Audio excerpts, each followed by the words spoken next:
Hello. Hello, ఎవరు? గోపి ఉన్నాడండి. నేనే అండి, చెప్పండి. మీరు మంచి పద్ధతి. కానీ మీది వాయిస్ కట్ అయిపోతుంది, కొంచెం పెద్దగా మాట్లాడండి. నాకు కొంచెం అనారోగ్యంలో ఏంటి? ఉందండి. అనారోగ్యంగా ఉందా? ఏంటి సార్ అనారోగ్యం? మామూలుగా జ్వరం అండి. జ్వరం? టాబ్లెట్ వేసుకున్నారండి? వేసుకున్నాను సార్. చెప్పండి సార్, ఇప్పుడు ఏంటి మీ ప్రాబ్లం? మరీ అమ్మని ప్రభుని బూతులు తిడుతున్నారు కదా. అవును సార్, తిట్టానండి, బాగా తిడతాను. పాస్టర్ని కూడా తిడతానండి. పాస్టర్ని తిట్టుకోండి, కానీ దేవుణ్ణి తిట్టడం అది ధర్మం కాదు. అయ్యయ్యో, మీకు ఒక మాట అర్థం కావట్లేదు. ఇప్పుడు మీకు జ్వరం వచ్చింది అన్నారు, మీ పాస్టర్ గారు ప్రార్థన చేయిస్తా అన్నారా, లేకపోతే టాబ్లెట్ వేసుకుంటే జ్వరం తగ్గిద్దని చెప్పారా మీకు? అయ్యి వదిలేయండి. అరే ఎందుకు వదిలేయాలి? అడిగిన దానికి చెప్పండి. నమ్మను సార్. పాస్టర్ అయ్యో, అడిగిన దానికి మీరు ఫస్ట్ సమాధానం చెప్పండి. పాస్టర్లు వినండి, పాస్టర్లు అందరూ ఏసైని ప్రార్థన చేసి రోగం తగ్గిపోయింది అని చెప్తారు. దీనికి కారణం ఎవరు? ఏసుగానే కదా, ఏసే కదా. మూర్ఖులండి ఎవరు మరి ఆ మాట చెప్పినోడు? కాదు, పాస్టర్లకి ఆ మాట చెప్పినోడు మూర్ఖుడా కాదా? తగ్గిందని చెప్పినోడే మూర్ఖుడు. మరి ఏసే చెప్పాడు కదా. అది యేసు ప్రభు చదివించాడండి ఆ రోజుల్లో. అప్పుడు యేసు ప్రభుకి అంత శక్తి ఉన్నది కాబట్టి ఆయన తగ్గించాడు, చచ్చిపోయిన వాళ్ళని బతికించాడు. అంతేగాని ఇప్పుడు నేను బతికింతాను అన్నది అబద్ధం అండి. ఏసే చెప్పాడు కదండి. ఏసి చెప్పండి. నమ్మి ఒక నిమిషం అండి, మార్కు 16:16 నమ్మి బాప్తిజం పొందినవాడు రక్షించబడను, నమ్మని వాడి శిక్ష విధించబడను. మరి ఆయన నమ్ముకుంటే రక్షణే కదా. అలా కాదు సార్. ఇప్పుడు నేను ఇక్కడ నుంచి హైదరాబాద్ వచ్చేయాలంటే వచ్చేస్తానని డబ్బులు ఖర్చు పెట్టి ఇక్కడ తీసుకోవాలి వద్దా? అదిగా సార్, ఇప్పుడు ఏసుని నమ్ముకుంటే రక్షణ ఉందా లేదా? నాకు ఒక మాట చెప్పండి. అది మనసులో నమ్ముకోవాలి, విశ్వాసంతో జీవించాలి. అప్పుడు మనకి ఆయన ఇప్పుడు దేవుడు, ఇప్పుడు మీరే ఉన్నారు. గోపి గారు నాకు 10 రూపాయలు ఇవ్వండి అని ఆశతో అడిగాను. ఇస్తాను అన్నారనుకోని ఎంతో ఆశతో వస్తాను. ఇచ్చిన డబ్బులతో నేను ఎంతో ఆనందిస్తాను. ఇప్పుడు నేను కూడా అదే ఆశతో ఏసైని నమ్ముకున్నాను సార్. నాకు జ్వరం వచ్చింది, లేకపోతే పెద్ద రోగం వచ్చింది. మరి ఏసైని నమ్ముకున్నందుకు ఏసై నన్ను తగ్గించాలి కదా. తగ్గించాడండి. మరి తగ్గించేటప్పుడు మీరు ఎందుకు తగ్గించుకోలేకపోతున్నారు? జ్వరం టాబ్లెట్లు ఎందుకు వేసుకున్నారు? టాబ్లెట్ మామూలు జ్వరం అండి. అవును సార్, మీరు వేసుకోకూడదు. ఇప్పుడు యేసుని నమ్ముకున్నప్పుడు మీకు రక్షణ లభించిందండి, అవునా కాదా? మరి నమ్ముకున్నప్పుడు ఆయన మీద నమ్మకం లేదా మీకుందా? చెప్పండి నాకు ఒక మాట. యేసు దేవుడు అంగీకరిస్తున్నారు, అంగీకరించట్లేదా? అయ్యి బాబు, ఆయన లేకుంటే నేను లేనట్టు. అదే సార్, మరి మీకు అంత కాన్ఫిడెంట్ గా నాకేం కాదని ధైర్యం, మీకు మనోధైర్యం ఎందుకు లేకుండా పోతుంది? నాకు ఉందండి సారు. నేను మరి టాబ్లెట్ ఎందుకు వేసుకున్నారు సార్ మీరు? టాబ్లెట్ మామూలు డోలో టాబ్లెట్ వేసుకోకూడదు సార్, వేసుకోకూడదు. మీరు చచ్చిపోతున్నా సరే ఏసై మిమ్మల్ని రక్షిస్తాడని చెప్పి ఆగాలి అక్కడ. మరి దేవుడి మీద నమ్మకం అంటే అది. మరి ఇప్పుడు హిందూ దేవుడిని నమ్ముకున్న జ్వరం వస్తుంది, క్రైస్తవ దేవుడిని నమ్ముకున్న జ్వరం వస్తుంది. ఇక ఇప్పుడు హిందూ దేవుడిని నమ్ముకుంటే జ్వరం వచ్చింది, మరి క్రైస్తవ దేవుడిని నమ్ముకుంటే జ్వరం రాకూడదు కదా. వచ్చిందంటే అర్థం ఏంటి? నేను హిందువు, క్రిస్టియన్స్ అని నేను అనను కూడా. నేను అదే సార్, నేను చెప్తుంది ఏంటంటే యేసు అనే ఒక దేవుడు ఫ్రాడ్ దేవుడు, ప్రజల్ని మోసం చేసే దేవుడు. మరి తప్పుగా సార్. ఇప్పుడు నన్ను నమ్మితే రక్షణ అన్నాడు. మరి చాలా మంది ఈ రోజు యాక్సిడెంట్ లో చనిపోతున్నారు, రోగాలు వచ్చి చనిపోతున్నారు, హార్ట్ అటాక్లు వచ్చి చనిపోతున్నారు, కిడ్నీ లెవర్లు ఫెయిల్ అయి చనిపోతున్నారు యేసుని నమ్ముకున్నందుకు. చాలా మంది అండి, ఒకళ్ళిద్దరు కాదు. కరోనా వచ్చి పాస్టర్లు తెలుగు రాష్ట్రాల్లో దగ్గర 2000 మంది చనిపోయారండి. అవును సార్. మరి యేసుని నమ్ముకుంటే ఒకడో ఇద్దరు పోవాలి, కానీ 2000 మంది పాస్టర్లు పోవటం ఏంటండి తెలుగు రాష్ట్రాల్లో? ఏసయ్య ఏం చేస్తున్నాడు మన ఏసయ్య? చెప్పండి. అది దానికి నేను ఏమీ చెప్పలేను సారు. మరి సారు చెప్పలేనప్పుడు నాకు ఫోన్ చేయడం ఎందుకు సార్ మీరు? నేను జస్ట్ మీతో మాట్లాడటం. అంతేనా? అయితే కీర్తనలో ఇంకో మాట కూడా ఉంది సార్. దేవుణ్ణి నమ్ముకుంటే నీ మీదకి తెగుళ్ళు రావని చెప్పి కీర్తనలో రాశాడు. ఏమండి ఆ, బైబిలు కాదు సార్. ఇప్పుడు ఇదిగో ఏమో రాశారు. నేను చెప్పండి అవన్నీ సారు, ఓకేలు కాదు, అవన్నీ కరెక్ట్ కాదు. పెద్ద సారు, మీకు ఒక మాట చెబుతాను పెద్ద సార్. మీరు వింటారంటే నేను చెప్తా. చెప్పండి. లేదు మీకు నాకు నచ్చింది నేను మాట్లాడుకుంటే నేనేం చేయలేను, ఫోన్ కట్ చేస్తాను. లేదు లేదు లేదు, అలాగెందుకని మీ మాటలు విందామని నేను ఫోన్ చేస్తా. పొద్దున్న నుంచి ఫోన్ చేస్తున్నాను కానీ కలవట్లేదు. అవునులే సార్, ఈ రోజు కొంచెం పనిలో ఉన్నాను సార్. మీకు ఒక వచనం చదివి వినిపిస్తాను. మరి దీని అర్థం ఏందో మీరు చెప్పాలి నాకు. నాకు బైబిల్ గురించి ఏం చెప్పొద్దండి. నేను వినను, నేను సమాధానం కూడా చెప్పను. నా నమ్మకం నాది. అంటారు నా నమ్మకం నాది. నేను యేసుక్రీస్తు దేవాలయం ఒకటి కట్టించాను. నేను దేవాలయం ఒకటి కట్టించాను, యేసు ప్రభు దేవాలయం. దేవాలయం ఏంటంటే చర్చ్ అంటే దేవాలయం కాదండి బాబు. చర్చ్ కి దేవాలయం అదే అంటే చర్చ్ అది. చర్చ్ అంటే అర్థం తెలుసా అండి మీకు? సరే అన్నా. శవం ఉండే ప్రదేశం సార్, ఒక్క నిమిషం సార్, నన్ను శవం ఉండే ప్రదేశాన్ని అంటారు, దేవుడు ఉండే ప్రదేశాన్ని గుడి అంటారండి. అదే సార్. ఇప్పుడు నేను ఎన్ఆర్ఐ సార్. నేను మన దేశంలో చాలా తక్కువగా నేను జీవించాను. నేను మన ఇండియాలో తక్కువగా జీవించాను నేను. నేను అంత ఫారెన్. నేను ఇంచుమించుగా 1976లో నేను ఫారెన్ వెళ్ళిపోయానండి. అక్కడే ఉన్నారు? అక్కడే ఉండి అక్కడే జాబ్ చేసుకుని ఇప్పుడు రిటైర్ అయిపోయారా? సంపాదించుకుని 6 పిల్లల్ని కొనుక్కుని పక్క పెట్టుకుని వచ్చానండి. ఇప్పుడు రిటైర్ అయిపోయి ఇంటి దగ్గర ఉన్నదాన్ని ఒబ్బడి చేసుకుని అలా జీవిస్తున్నాం సార్. అంతే తప్ప నేను ఎవరికి వీళ్ళ గొప్ప సార్. ఇప్పుడు ప్రతి మనిషి కూడా చదువుకుంటాడు, ఉద్యోగం చేస్తాడు, సంపాదిస్తాడు, అన్ని పనులు చేస్తాడు సార్. నేను బాధపడుతున్నప్పుడు జ్ఞానము అనేది లేకుండా పోతుంది సార్ మీ బోటి వాళ్ళందరికీ. ఏంటంటే మీరు విదేశాల్లో ఉన్నారు, మీరు అన్ని బాగానే చెప్పారు కానీ మీకు జ్ఞానం అనేది లేదండి. అదేనండి. ఎందుకంటున్నానంటే ఈ మాట, వాడెవడో మన కోసం చావటం ఏంది, మన పాపం పోవటం ఏంది? అసలు వాడు చావడానికి మన పాపానికి సంబంధం ఏంటండి? నాకు సార్ సారు ఒకటే ప్రశ్న అడుగుతున్నా. మిమ్మల్ని నరికి చంపేసి మీ కుటుంబం మొత్తాన్ని అగ్నిలో వేసి నిప్పంటించి తగలబెట్టిస్తాను సార్. ఇప్పుడు నేను హిందువుని, ఏసఐ దగ్గరికి వెళ్ళి ఏసయ్య నా పాపాలు మొత్తం క్షమించు బలమని ఆయన అతను వాళ్ళ కుటుంబం మొత్తం నాశనం చేశానంటాడు. అప్పుడు ఏసు అంటాడు, సరే నీ పాపాన్ని క్షమించాను పో, నువ్వు మనస్ఫూర్తిగా ఒప్పుకోనంటే నీ పరలోకం లభించింది అంటాడు. ఇది ఎంత మటుకు కరెక్ట్ అండి? ఇది అది కరెక్ట్ కాదు. మరి ఇది పాస్టర్ చెప్తుంది ఇదే. మరి నువ్వు ఎన్ని పాపాలు చేసినా యేసుని నమ్ముకుంటే నీ పాపాలు మొత్తం తుడిచిపెట్టేస్తాడని చెప్తున్నారు. తప్పండి, చాలా రాంగ్. మరి రైట్ ఏందో మీరు చెప్పండి. యేసుని నమ్ముకున్న వల్ల కలిగే లాభం ఏందో మీరు చెప్పండి మనకి. యేసుని నమ్ముకుంటూ లాభం ఏంటంటే ఒక ఎదుటి మనిషిని దోచుకోకూడదు.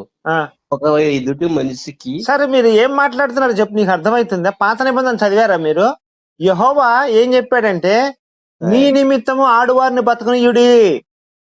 ఇప్పుడు అమానయికులు ఉంటారు సార్, వాళ్ళ ఇంటికి వెళ్ళి వాళ్ళ పెళ్ళాల్ని, పసిపిల్లల్ని, గొడ్లని, గాడిదల్ని, గుర్రాల్ని మొత్తాన్ని చంపేయమని చెప్పాడు సార్ దేవుడు. అది ఆ దేశంలో జరిగింది, మన దేశంలో సార్. మీరు ఇంతకు ముందు ఏమన్నారు సార్? దేవుడు అండి ఆయన కరుణామయుడు, కృపామయుడు 2 మాటలు చెప్పారు. అవునండి. మరి ఇప్పుడు ఈయన ఏమనుకోవాలి మరి? ఈయన దేవుడు కాదా? ఏమైనా అది వాళ్ళకే జరిగింది. ఇగో నేను చెబుతున్నా, 1 సామ్యుయేలు 15:3 సార్. కాబట్టి నీవు పోయి కనికరింపక అమాలేకుల్ని హతము చేయుచు పురుషులనేమి, స్త్రీలనేమి, బాలురనేమి, పసి పిల్లలనేమి, ఎద్దులనేమి, గుర్రములేమి, ఒంటెలనేమి, గార్ధములలేమి అన్నిటినీ హతము చేసి వారి కలిగిందంతయు బొత్తిగా పాడు చేసి అమాలయకులు నిర్మూలించమని చేయమని చెప్పాను. ఎవరు చెప్పారు? యెహోవా దేవుడు చెప్పాడు సార్. నేను ఒక్కటే చెప్తున్నాను సార్, దేవుడు కరుణామయుడు, ప్రేమామయుడు కదా, అవునా కాదా? మీరు ఒప్పుకుంటారు దీనికి? సార్ పురుషులను చంపారు సార్, బానే ఉంది. స్త్రీలు ఏం చేశారండి? బాలురు ఏం చేశారు? పసిపిల్లలు ఏం చేశారు? ఎద్దులు ఏం చేసినాయి? గుర్రాలు ఏం చేసినాయి? ఒంటెలు ఏం చేసినాయి? గాడిదలు ఏం చేసినాయి అండి? సార్ నాది వినండి. అది ఎప్పుడు 200 సంవత్సరాల సార్ న్యాయం అనేది మారుతాం. ఇప్పుడు మనుషుల్ని ప్రేమించడం, చంపడం అనేది కాలాన్ని బట్టి మారుతుంటదా అండి? ఎప్పుడు ఒకటే రకంగా ఉంటదా? అంటే సార్ ఇప్పుడు ఒక రాజు వస్తాడు. రాజు కాదు సార్, ఇక్కడ యెహోవా చెప్పిన మాట ఇది, రాజు కాదు. ఫర్ ఎగ్జాంపుల్ చెప్తున్నాను. ఎగ్జాంపుల్ కాదు సార్, ఇక్కడ మనకి ఇది యెహోవా దేవుడు చెప్పిన వరకు చంద్రబాబు గారు సార్ ఇది యెహోవా సైన్యములు కదా యెహోవా చెప్పిన మాట ఇది.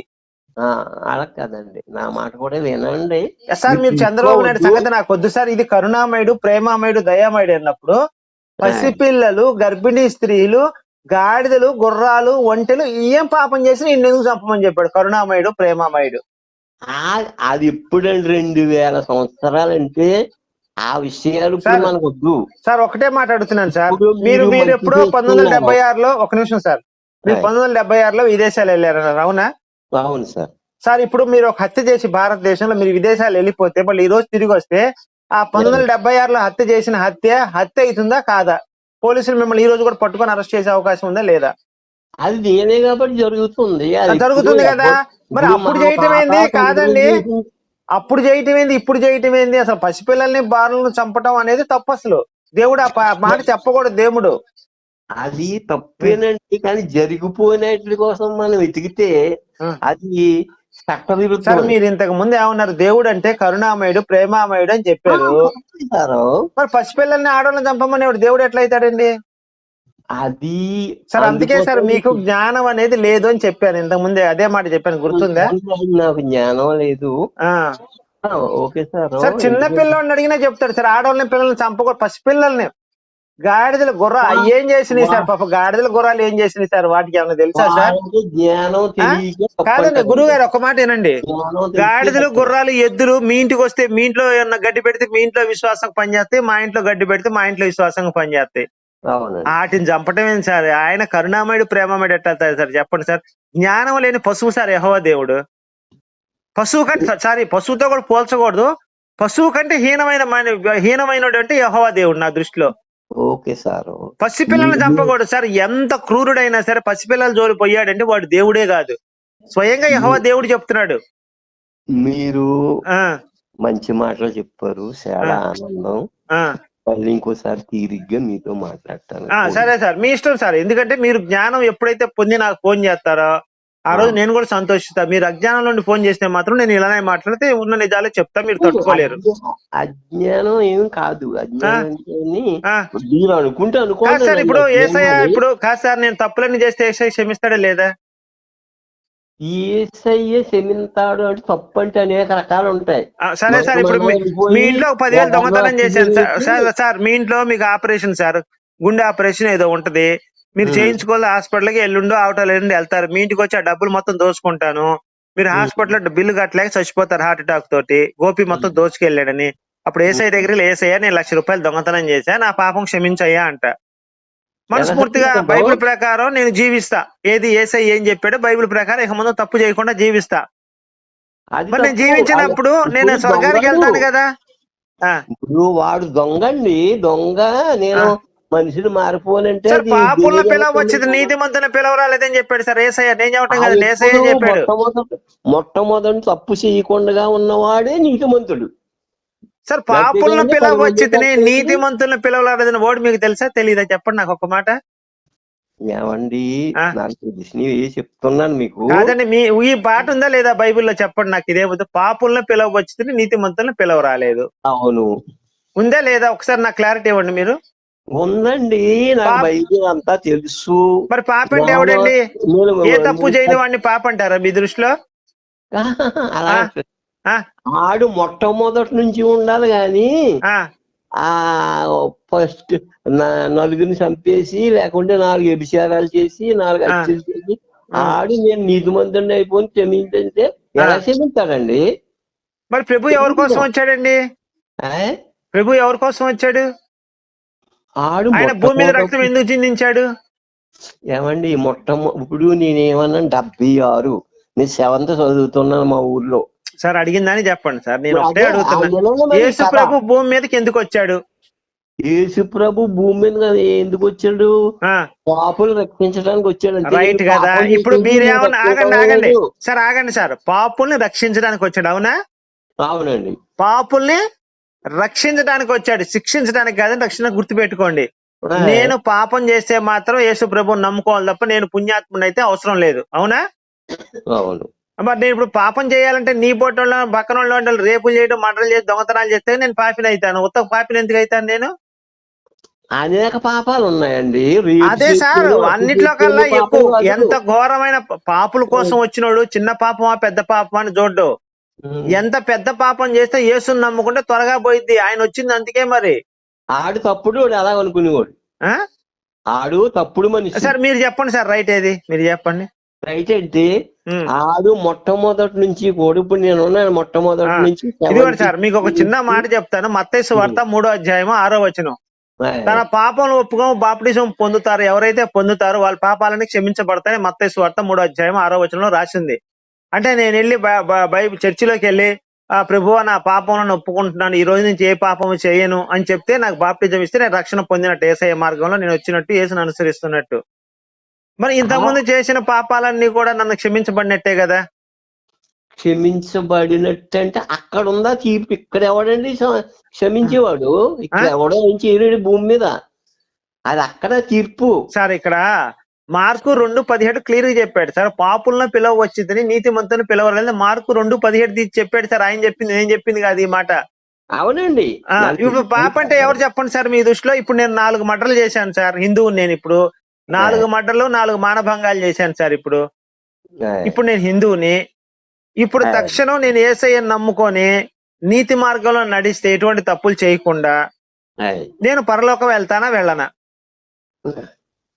వెళ్ళరండి. అది మొట్టమొదటి నుంచి కూడా పరిశుద్ధంగా చిన్నప్పటి నుంచి యుగం తెలిసిన దగ్గర నుంచి పాపుల పిలవచ్చు, నీతి మంతులు పిలవరాలేదని చెప్తే మళ్ళీ మీరు పరిశుద్ధంగా ఫస్ట్ నుంచి జీవించగా ఏసైతే పనే ఉంది సార్. నాకు వచ్చారంటే పాపం చేసిన వాడు నేను రక్షించేస్తా, తప్పండి. మరి సార్ మీరే చెప్పారు సార్, పాపులు రక్షించడానికి వచ్చాడని మీరు మాట చెప్పారు, నేను మాట కాదు. పాపం చేయమని చెప్పలేదు ప్రభు. మరి పాపం చేయకుండా ఆయనతో నాకేం పని అండి? ఇంకా మరి పని ఏంటంటే అవసరం అయితేనే, మిమ్మల్ని ఎవరో బలవంతం ఏమీ లేదు సార్. ఇప్పుడు నేను పాపులు రక్షించడానికే వచ్చాను అన్నాడు. పాప అంటే దొంగతనాలు, రేపులు, మానభంగాలు చేసేవాడు పాపి సార్, అవునా కాదా? అందుకే ఇప్పుడు మీరు అన్నం పెడతారా గాని నేను పొద్దున్న నుంచి పని చేయకుండా మీరేం మాట్లాడుతున్నాడో మీకు అర్థం కాదండి. మీరేం మాట్లాడుతున్నారో మీకు అర్థం అవుతుందా? అర్థం అవుతుంది సార్. మరి అర్థమైతే నీతిగా న్యాయంగా మాట్లాడాలి కదా సార్. మనిషి జన్మ ఎత్తిన తర్వాత మనం మనిషిగా పుట్టినప్పుడు మీరు ఏమంటున్నారు? పాపాలు చేసినా గానీ క్షమించమంటే క్షమించేస్తాడు. పాపల కోసం వచ్చాడు అంతే కదండి. ఎలా చెప్తాడు? నా పిల్లల్ని ఇంకొకటి తీసుకుపోతాడు, తీసుకుని క్షమించి ఏదో అయిపోయిందంటే క్షమించాలండి. మీరు క్షమించాలండి సార్. దేవుణ్ణి అనుసరిస్తున్నప్పుడు యేసయ్యకి ఉమ్మేసి సిలువ కొట్టి కొరడాలతో కొడితే, తండ్రి వీరేమి చేయించున్నారో తెలియట్లేదు, వీళ్ళకి క్షమించుడి అన్నాడు, అవునా కాదా? ఆయన నీతి ఆయన అనుసరించేటప్పుడు మీరు కూడా అదే చేయాలి. మీ భార్యను కళ్ళ తిరిగి రేపు చేస్తున్నా సరే, తండ్రి వీరేమి చేయించున్నారో తెలియదు, వీళ్ళకి క్షమించుడి అని చెప్పే మాట అనగలగాలి మీరు. అప్పుడు యేసయ్యతో మీరు ఆయన దగ్గర రక్షణ పొందుతారు. మీరు నా రక్షణ పొందుతాను లేదది నా సార్. మేము అన్న మాటలు కాదు సార్, బైబుల్ మేము చదివి నేర్చుకున్నది ఇది సార్. మరి ఏమండి సార్, మీరు బైబిల్ చదివారు, బైబిల్ అంతా తెలుసు మీకు, కానీ మీరు ఎలాగ మాట్లాడతారంటే నాకే సమస్తం తెలుసు అంటారు. అయ్యో సార్, నేను చెప్పిన మాటలు బైబిల్లో ఉన్నాయి లేదా? పాపులను పిలవచ్చింది, పాపులు అంటే ఎవడు అనుసరించడం తప్పు, అర్థం చేసుకోవటం తప్పండి సార్. ఒకటే మాట చెప్తున్నాను సార్. నేను ఇప్పుడు సార్ నేను ఒక్క మాట అడుగుతున్నాను, చెప్పండి ఫైనల్ గా. నేను 10 మర్డర్లు 10 రేపులు చేస్తాను సార్. తర్వాత ఒకడు వచ్చి నా దగ్గరికి వచ్చి నీ పాపాలని పోవాలంటే యేసుని నమ్ముకోమన్నాడు. అప్పుడు నేను మారు మనసు పొందా. అవును, నేను ఇన్నాళ్ళు పాపం చేశాను, తప్పు చేశానని చెప్పి బాధపడి మన యేసయ్యని నమ్ముకున్నాను సార్. ప్రభు నేను తప్పు చేశాను, ఇక జీవితంలో ఎటువంటి తప్పు చేయను అని చెప్పి బైబిల్ ప్రకారం, బైబిల్లో ఏ విధంగా జీవించమని రాశాడు ఆ విధంగా చచ్చినంత కాలం కూడా అదే విధంగా జీవిస్తాను నేను, యేసయ్యని అనుసరించి. యేసయ్య ఏది చెప్తే అది అనుసరిస్తాను. నేను ఒక్క తప్పు చేయను యేసయ్యని నమ్ముకున్న తర్వాత. ఇప్పుడు నా పరిస్థితి ఏంటి బైబిల్ ప్రకారం మీరు చెప్పండి. అది ఎవరిష్టం అండి? ఆ దేవుడి ఇష్టం. నేను అదే చెప్తా. బైబిల్ ఏం చెప్పింది అప్పుడు? అది చెప్పండి సార్. బైబిల్ యేసయ్య ఇష్టం కాదు, బైబిల్ ఏం చెప్పింది? బైబిల్ విడిచిపెట్టండి, నేను ఇంకోటి చెప్తాను. సార్ బైబిల్ విడిచిపెడితే ఇంకా మనం సార్ బైబిల్ విడిచిపెడితే ఇంకా నువ్వు నేను మాట్లాడుకోవడం ఎందుకు సార్? ఇంకా చెప్పండి. అలా కాదు కాదు సార్, ఒక మాటకి 10 అర్థాలు తీస్తారు మీరు. కాదండి, బైబిల్ విడిచిపెడితే ఇంకా నువ్వు నేను మాట్లాడుకోవడం ఎందుకు సార్? టైం వేస్ట్ మనకి. జ్ఞానం అనేది ఉన్న మనిషికి, జ్ఞానాన్ని బట్టి కూడా జ్ఞానం ఉన్నాడు ఎవడు కూడా బైబిల్ గొప్పదని అనండి సార్ నాకు తెలిసి. బైబిల్లో అంటే ఈ సొళ్ళు పెట్టుకోవటం అది చాలా తప్పండి. ఉన్నాయి కదా, నేను లేదని మీరంటే నన్ను అడగాలి సార్. ఉన్నాయి కదా. ఉన్నాయంటే ఎప్పుడు 2000 సంవత్సరాల క్రితం బుద్ధిహీనులు చేశారు. నేను 10 సంవత్సరాల క్రితం ఒక రేప్ చేస్తే ఈ రోజు అది రైట్ అయిపోద్దా అండి? తప్పు ఎప్పటికైనా తప్పే సార్, గుర్తు పెట్టుకోండి. అందుకే మిమ్మల్ని అజ్ఞాని అనే మాట మీకు వాడాను నేను. తప్పు ఎప్పుడు చేసినా తప్పే. అది 100 సంవత్సరాలైనా, 200 సంవత్సరాలైనా, 300 సంవత్సరాలైనా, 500 సంవత్సరాలు తప్పు తప్పే. తప్పగాని మా తండ్రి ఏదో దొంగతనం చేశాడు, తప్పే అది. ఆడు ముసలోడు అయిపోయిన తర్వాత ఆయన శిక్షించానా నేను? చట్టం అదే చెప్తుంది సార్. న్యాయం, ధర్మం, చట్టాలు అదే చెప్తున్నాయి. చట్టాలు ఎక్కడ చట్టం? చంద్రబాబు ఏమైంది చట్టం? సార్ ఆయన సంగతి మనకి ఎందుకు సార్? బైబిల్ గురించి మనం మాట్లాడుకుందాం. ఇప్పుడు 10 సంవత్సరాల తర్వాత, 10 సంవత్సరాల క్రితం 1,00,000 రూపాయలు దొంగతనం చేస్తే ఈ రోజు వాడు నీతి మంత్రి అయిపోతాడండి? చట్టం, న్యాయం, ధర్మం నుంచి తప్పించుకోగలడా వాడు? చట్టాలు ఏమి చెయ్యు. అవి ఎవరు డబ్బు ఇస్తారు సార్? మీరు ఎవరు ఏం మాట్లాడుతున్నారు సార్? మీరు ఈ రోజు సుఖంగా స్వేచ్ఛగా తిరుగుతున్నారంటే మన పోలీస్ వ్యవస్థ ఉండబట్టే, మన న్యాయం కోర్టులు ఉండబట్టే మీరు స్వేచ్ఛగా తిరగలుగుతున్నారు. లేకపోతే మీ ఇంట్లోకి వచ్చి మొత్తం దోచుకుని వెళ్ళిపోయేవాళ్ళు దొంగలు. సార్ ఏంటి సార్ మీకు భారతదేశం మీద, పోలీసు వ్యవస్థ మీద, చట్టం మీద గౌరవం అనేది లేకుండా పోయి చాలా బాధగా ఉంది సార్ నాకు ఈ విషయంలో. ఏమీ లేదు, నాకు గవర్నమెంట్ ఏమి ఇవ్వలేదు, నేను కష్టపడి సంపాదించుకున్నాను. ఎవడైనా కష్టపడి సంపాదించుకోవాలి సార్. గవర్నమెంట్ ఏమన్నా ఏసఐ ఇవ్వడానికి? మన గవర్నమెంట్ ఏమన్నా ఏసఐ అందరికి ఉచిత పథకాలు ఇవ్వడానికి ఏసఐ ఇచ్చినట్టు నువ్వు రేపులు చేయి, మటలు చేయి, దొంగతనాలు చేయి, నీకు నేను శిక్షలు లేకుండా చేస్తాను అనగా మన ఏసఐ గవర్నమెంట్ లన్నీ ఏంటిది? అలా కాదు. ఏం మాట్లాడుతున్నారు సార్? మీకు ఎంత, మీ వయసు ఎంత? నా వయసు 75. మైండ్ దొబ్బింది సార్ మీకు, ఖచ్చితంగా మైండ్ దొబ్బింది. ఎందుకంటే మీలాంటి వాళ్ళతో మాట్లాడతాం టైం వేస్ట్. మీకు బైబిల్ తెలియదు, చెప్పిన అర్థం కాదు. ఓకే, చచ్చిపోండి సార్, మీరు చచ్చిపోండి. భూమి భారం ఎందుకు, చచ్చిపోండి సరేనా? ఇంకా ఎందుకు బతకటం కూడా అనవసరం మీరు.